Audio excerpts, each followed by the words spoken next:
সাধু সন্ন্যাসীরা মিলে বনগাঁর বুকে একটি ঐক্য মঞ্চ তৈরি করেছে, যার নাম দিয়েছে সনাতনী ঐক্য মঞ্চ। যেই মঞ্চের ডাকে আগামী 9 ডিসেম্বর বনগাঁর বুকে একটি পেট্রোপোল অভিযান হতে চলেছে 1 লাখ লোক নিয়ে। 3টে রুট হয়েছে, একটি বনগাঁ চাকদা রোড, আরেকটি বনগাঁ বাগদা রোড, আরেকটি বনগাঁ যশোর রোড।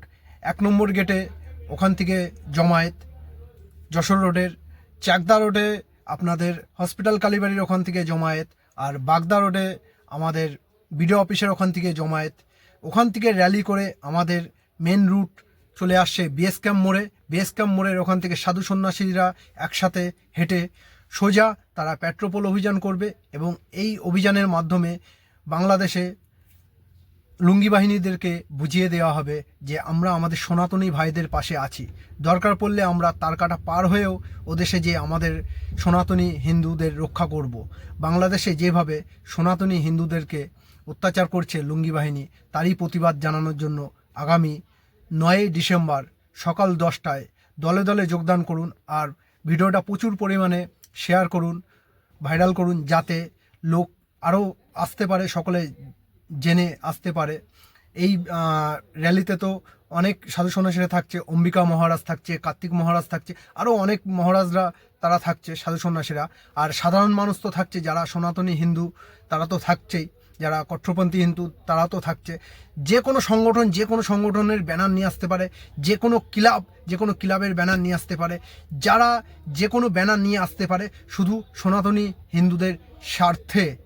আসুন সাধু সন্ন্যাসীরা কী বলেছে সেই ভিডিওটা আমরা দেখি, আর প্রচুর পরিমাণে এই ভিডিওটা শেয়ার। আচ্ছা, আজকে যে আপনাদের বৈঠকটা হয়েছে, সকল সন্ন্যাসীগণ এবং সাধু সন্ন্যাসীরা এক জায়গায় হয়েছেন, এটা কি বিষয় নিয়ে বৈঠকটা হচ্ছে, একটু সেই বিষয় নিয়ে যদি বলতেন।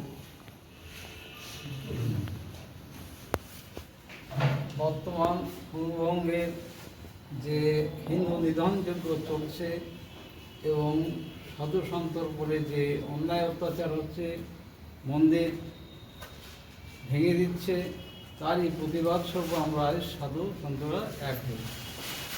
আপনাদের আগামী দিনের কি মানে বৈঠক আছে, কি আপনারা কি কি করতে চাচ্ছেন?